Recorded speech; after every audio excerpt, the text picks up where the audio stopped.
Microsoft's kind of been on the back foot this generation with lower console sales and a lack of enticing first-party exclusives. But one thing they've absolutely nailed is backwards compatibility, something which neither Nintendo or Sony have really been able to offer. And now Microsoft are even offering original Xbox games on the Xbox One on top of all those Xbox 360 games. Over the weekend, store listings for original Xbox games started appearing on the Xbox Live Marketplace. Two of the listed games were Crimson Skies and Fusion Frenzy, which head of Xbox Phil Spencer said would be part of the backwards compatibility program during Microsoft's E3 conference back in June. But that was just the start of it. A Twitter user claims to have discovered the list of 12 original Xbox games set to be part of the backwards compatibility program. Some of the games mentioned include Ninja Gaiden Black, Sid Meier's Pirates, which is awesome by the way, Psychonauts, Grabbed by the Ghoulies, and Star Wars Knights of the Old Republic. Grabbed by the Ghoulies, is that a real game? It's a good game, yeah. Is it good? Yep.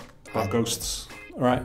Ghoulies, see? Don't like the idea of being grabbed by the ghoulies. Well, on Monday, Microsoft confirmed that the leak was true and that 13 original Xbox titles will indeed be available on Xbox One as of Tuesday, October the 23rd. Now that suddenly puts the Xbox One pretty close to the number of PS2 games Sony offers over on PSN. PS2 Classics have been available for purchase on PS4 since 2015, but Sony haven't really put much effort into backwards compatibility on their system at all. Over 2 years, Sony has released 67 PS2 titles on PS4, with some of those games being region exclusive. When you filter out all the region exclusives, there are just 48 PS2 classics on the European PlayStation Store, which, by the way, you actually have to buy, of course. Not so in Xbox's case, with Microsoft allowing you to just pop your old disc in the machine without charging you a penny for the privilege. So if Microsoft are releasing 12 original Xbox games for their backwards compatibility program, then they will suddenly be in a strong position to compete with Sony's PS2 classics. Microsoft also have the advantage of being able to offer Xbox 360 games on the Xbox One, whereas PlayStation 3 games are of course totally out of reach on the PS4 because, as Mike says, PS Now is trash and therefore doesn't count. Is that true?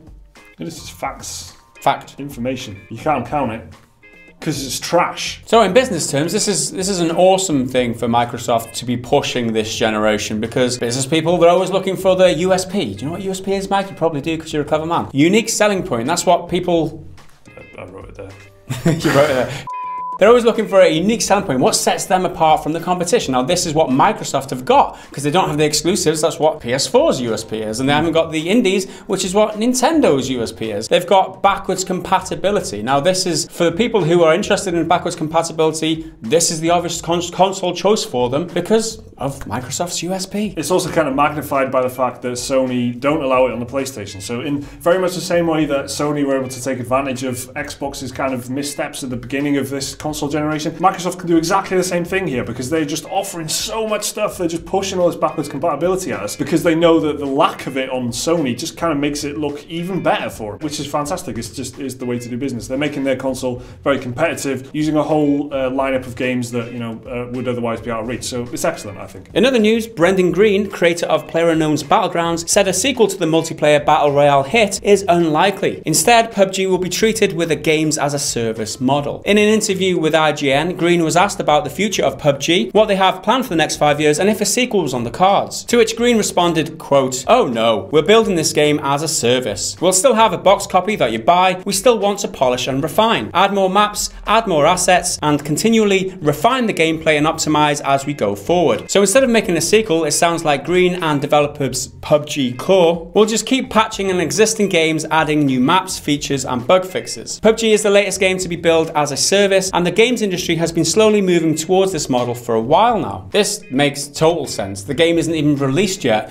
and for him to be talking about a sequel when he's trying to get, this is the hottest property on the gaming market right now. Like, it's not even out yet. It's not even out yet. There's so many people playing this multiplayer. For him to be talking about a sequel would put off so many people. The fact IGN even asked him about a sequel is f***ing ridiculous, if you ask me. I don't know if I am angry or just appalled by the stupidity. By this notion. Games journalists, these are, Mike. Games journalists. Yeah. This game isn't even released and they're asking about a sequel. What the f*** is he gonna say? Yeah, we're having a sequel. By the way, my first game isn't even out yet. What a stupid thing to ask this guy.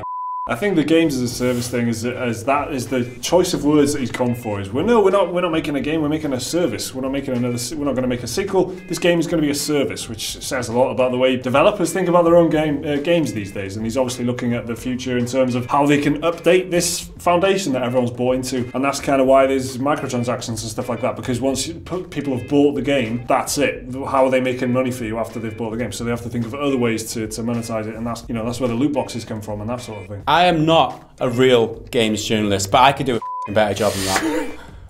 And finally in the news, Destiny 2 players will be unable to take part in the Trials of the Nine competitive multiplayer mode for 2 weeks because of a glitch. The glitch allows players to walk through walls in competitive multiplayer, which you can see where the problem is there, using the bureaucratic walk emote based on the Ministry of Silly Walk sketch by Monty Python. Bungie first found out about the glitch when players were using the emote to glitch through walls in the Crucible, Destiny's main PvP multiplayer mode, and to skip areas of the Leviathan raid. Bungie removed the emote early last week, but they've yet to fix the exploit in its entirety, so to prevent any possible cheating, they have taken Trials of the Nine offline until a fix is found. Game Watcher reports that Destiny 2 has already lost over 2 million players since launch. Destiny 2's player count peaked at 3.5 million concurrent users on the 16th of September across PS4 and Xbox One. But as of 19th of October, Destiny 2 is sitting at just 1.5 million concurrent users across both consoles. The drop in players might be because of the lack of endgame content in Destiny 2 to keep players engaged in the game. So yeah, they had this kind of emote. There's emotes in the game, so if you don't know what that is, you press a button on the D-pad and your character does a little dance or whatever. One of them is a kind of walk, right? Players were able to use that to just kind of glitch through bits in the levels, and they were doing that in competitive multiplayer, which obviously is a problem. And then they were able to attack players from out of the blue, from behind walls and whatever. So they've had to take out this entire section of the game because of that one glitch with the emote. Trials of the Nine is like the more top-end kind of competitive bit in Destiny, which is what a lot of these endgame players will want to play. They want to get like the top-end loot at this point. So Trials of the Nine is something they'd look at. Well, they just can't play it now for 2 whole weeks, which is kind of stupid. I think it's funny that it was a Monty Python walk that glitches through a wall. Like it's just so funny. Is that like John Cleese doing it? Was that yeah, that's the one. That's like the and it was like bureaucratic walk, so it was kind of like just really stretching the old legs out like that. And I can kind of see how it would balk the game, because the character does move a lot when you press it. So you can see how it would happen. But to have to remove an entire game mode, I mean. As for the losing 2 million players in 1 month, it kind of expected these days out of games. You see these charts on Steam Spy or whatever, and you see games have a huge concurrent player base to start with, and they drop off really sharply. Now this is over half the players that were playing it concurrently. The first week is down to 1.5 million. Not unexpected, but still, you'd expect people to get their money's worth by still playing it, but obviously they're not. Yeah, I mean it's significant because it's such a huge number, but like I said, I mean this is not completely unexpected. We are in the peak time for new games coming out. I mean, since Destiny's come out, how many AAA releases have there been? How many more are on the way? Player count is going to continue to drop, and it'll just be, that's the natural life cycle that it kind of has, and it'll spike when DLC comes out, and it'll spike when, whatever the big expansions come out and whatnot, but it's going to be lower, obviously, now than it was when it first came out, I guess. Do you expect that people have just, played it and finished it? Played the whole content and just put it down? Yeah, I think so, because it's got, it's all about the end game Destiny, so you play through a campaign and you get to the end, and then it becomes this fun kind of co-op multiplayer thing with your friends and whatever. But you can blast through that in the first couple of weeks if you really want to, and really hit the top level cap, and that's it. There's nothing there for you anymore. Why would you keep playing it, I suppose? So to do some funny walks through walls. To do some glitch yourself through walls, yeah. Okay, so there's a bunch of news stories there for you guys. What's been catching your eye in the news this week? Let us know down in the comments. Remember to like the video if you enjoyed it, and please do subscribe if you want to see more stuff like this every single day. Another video right there which you can watch right now, and the link to Patreon if you want to support the channel. See you next time.